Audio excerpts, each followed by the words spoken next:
arrive-t-il aux États-Unis avec les expulsions? Oui,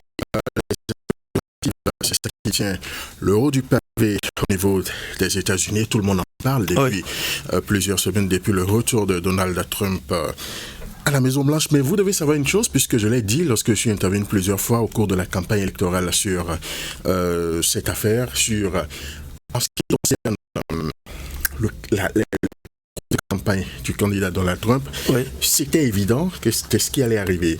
Puisque si vous vous rappelez, je vous avais dit en ce temps qu'il y avait 3 choses qui tenaient à cœur aux Américains. Et ces 3 choses, il s'agit de l'inflation galopante, la hausse des prix, il s'agit de la question de l'immigration, et puis il s'agit de la notion du genre. Oui. Et ça, ce sont ces 3 choses que les Américains reprochaient beaucoup plus au Parti démocrate, c'est-à-dire à la candidate Kamala Harris du Parti démocrate. Eh bien, lorsque Donald Trump, lui, pendant sa campagne, il a promettait donc de régler ces problèmes, et dès qu'il a pris le pouvoir, je vous l'avais dit aussi, les signés ont été dans ce sens, régler la question de l'inflation, surtout régler la question du genre, agir, qu'exécuter ce qu'il a promis aux Américains, puisque ce sont les Américains qui l'ont élu président des États-Unis. Voilà, donc sur le pays et surtout sur d'autres pays. Alors, il faut déjà savoir que les premières personnes qui sont expulsées, qui sont recherchées, ce sont des personnes, des immigrants qui ont des soucis avec la justice. Mais depuis quelques jours, cela s'élargit parce que vous avez des agents de l'ICE, c'est-à-dire qui se déploient dans le métro, les aéroports,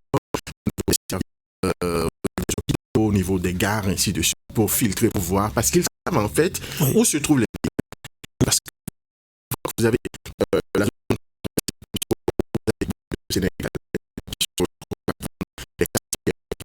des t-shirts qui vendent plein de choses, et ça tout le monde le sait lorsque vous allez à Times Square. Des tortueux qui ont fait une immigration quasiment illégale, c'est-à-dire qui n'ont pas de papier pour résider aux États-Unis. Donc tout cela se retrouve aujourd'hui en clandestinité parce que dès qu'ils sont arrêtés, normalement, on les rassemble rapidement et puis on les envoie vers leur pays. Vous n'êtes pas sans savoir aussi qu'il y a une liste de nombre de personnes à expulser. On a vu 102 Béninois. Et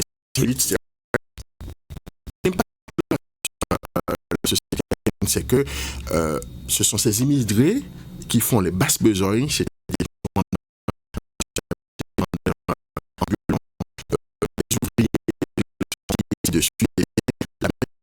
rare parce que ce ne sont pas des domaines où on retrouve beaucoup d'Américains, on retrouve beaucoup plus les Sud-Américains là, qui sont sans papier, qui sont expulsés. Donc il y aura un problème au niveau de la main-d'œuvre, même si ceux l'appellent, il en a cure, on les expulse purement et simplement. Pour les autres pays, notamment les Sud-Américains, les Américains, ont envie d'aller découvrir les États-Unis, on a envie d'aller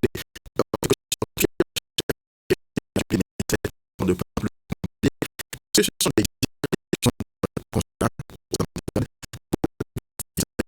beaucoup plus stricts. Si vous ne remplissez pas les conditions, avant on pouvait un peu regarder dedans, mais ça va être encore plus compliqué. Et aujourd'hui, notamment en passant par l'Amérique du Sud, le Guatemala, le Nicaragua, le Brésil, arriver au Mexique et puis franchir la frontière, bien traverser le Rio Bravo qui sépare les États-Unis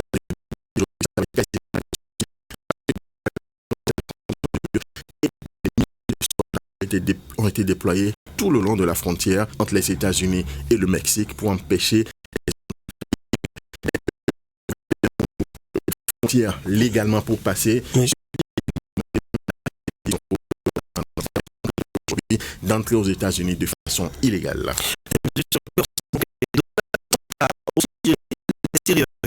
Sur le Bénin, notamment. Ah oui, là, je lis l'aide extérieure pour 90 jours. 90 jours pour voir, pour comprendre à quoi servent ces centaines de milliards qui sont déversés dans le pays, dans des progrès, dans des projets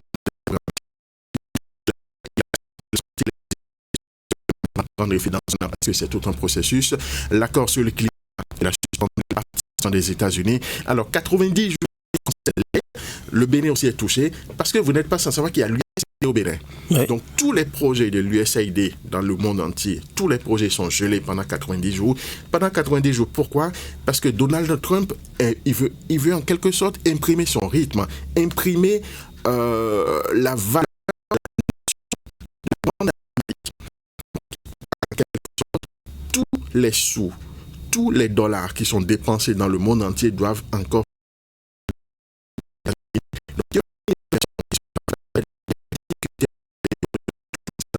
les projets dans toutes les ambassades pour faire une évaluation, voir si ces projets qui sont financés par l'argent du contribuable américain, c'est le fermier, c'est l'ouvrier américain, c'est son argent, c'est pas l'argent de Donald Trump. Alors c'est pour savoir si cet argent est utilisé d'abord, cet argent peut amener un plus aux États-Unis.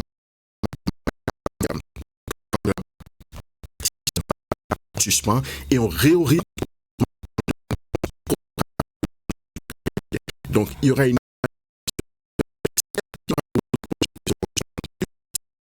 lors de son premier mandat en 2016, ils avaient suspendu tous les projets qui avaient trait à la santé sexuelle de reproduction parce que les républicains sont des chrétiens. Ils ne veulent pas les questions de planning familial. Donc, si vous vous rappelez, il y a certains programmes, notamment le PSI ABMS, qui n'ont plus bénéficié de cette aide américaine. Eh bien, on tend vers la même chose, mais dans d'autres secteurs.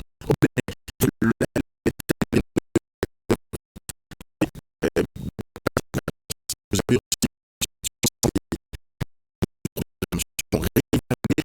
voir si cela va, si cela correspond au programme dans le monde entier. Si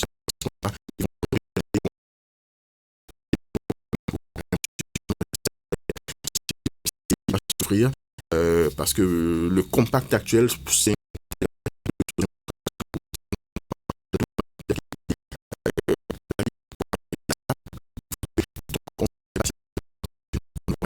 ça a déjà été signé. Est-ce que ce sera maintenu? On ne sait pas. Mais disons 80 jours pour savoir exactement comment réorienter les fonds, mais cela aura un impact sérieux sur les différents financements, notamment sur des programmes de santé, de vaccination, de lutte contre le VIH-Sida, ainsi de suite, même au Bénin. Donc, on attend de voir. Et il faudra maintenant que les gouvernants, les différents pays africains aussi, puissent commencer par chercher d'autres projets et sur les questions. Nous avons de l'argent dans notre pays. On peut aussi être aussi souverain dans ce domaine-là, investir l'argent.